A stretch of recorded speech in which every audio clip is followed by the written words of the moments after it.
IKN bukan maunya presiden, tetapi ini keputusan rakyat. Wah, dengar kalimat itu rasanya mau ngomong kotor, tapi sudah kotor orangnya, mau diapain lagi? Itulah NPD, penyakit kejiwaan yang dirinya selalu tidak mau disalahkan. Orang lain yang disalahkan. Kalau benar, hanya dirinya. Gaslighting yang membuat orang normal itu bingung. Ditutupi kelemahan dirinya dengan love bombing, bagi-bagi jabatan, bagi para penjilat di sekelilingnya, bagi-bagi bansos agar dirinya bercitra baik, sehingga otak rakyat jelata ketutup bansos dan narasi baik. Mereka berkomentar, dia baik kok, ini gue dapat beras, dikasih bansos sama dia.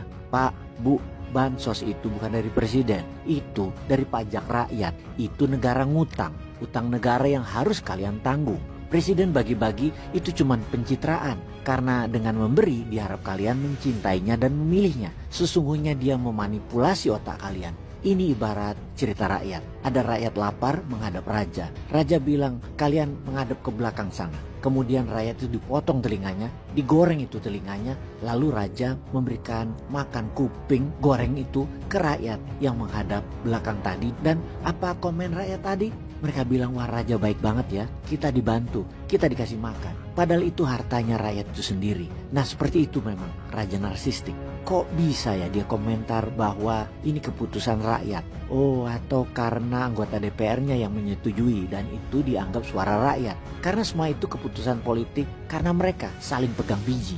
Dimainkanlah narasi bahwa ini keputusan rakyat. Fakta historis dan politisnya memang 93% anggota fraksi di DPR menyetujui, yang mana itu adalah fakta hukum yang merupakan representasi kemauan rakyat. Tapi kita perlu ingat bahwa semua orang sedunia hampir mengetahui bahwa DPR RI di masa Jokowi adalah tukang stempel dan pemandu hore eksekutif. Ramai di komisi bungkam di paripurna. Selesai kong kali kong, happy together. Undang-Undang nomor 3 tahun 2002 tentang IKN dibuat dengan super cepat, hanya 41 hari saja. Ada kesan kejar tayang agar IKN segera memiliki sandaran hukum, meski perpindahan itu sendiri digantungkan pada terbitnya Kepres. Kebut-kebutan ini yang menyebabkan status ibu kota Jakarta cepat dicabut dengan mengubah daerah khusus ibu kota DKI Jakarta menjadi daerah khusus Jakarta. Ini kalau kita tanya kepada pejabat DPR yang kita maki-maki mereka itu karena untuk pertama kali dalam sejarah Indonesia,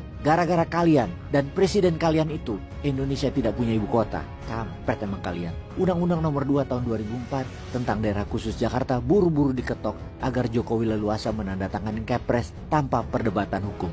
Ia ingin soal IKN sepenuhnya kewenangan otoritatif dirinya, baik kapan pindah, siapa investor maupun pejabat yang diangkat sebagai kepala otorita IKN. Pindah ibu kota negara adalah proyek Jokowi dengan bantuan penasihat termasuk para dukun kayaknya. Triliunan rupiah dan APBN digelontorkan untuk memenuhi ambisi Jokowi tersebut. Kini menjelang akhir jabatan, target untuk pindah gagal dipenuhi. Jokowi tidak menandatangani Kepres karena memang nyatanya belum siap untuk pindah. Jokowi mencari celah untuk melepas tanggung jawab. Satu-satunya pihak yang bisa dikambing hitamkan adalah DPR.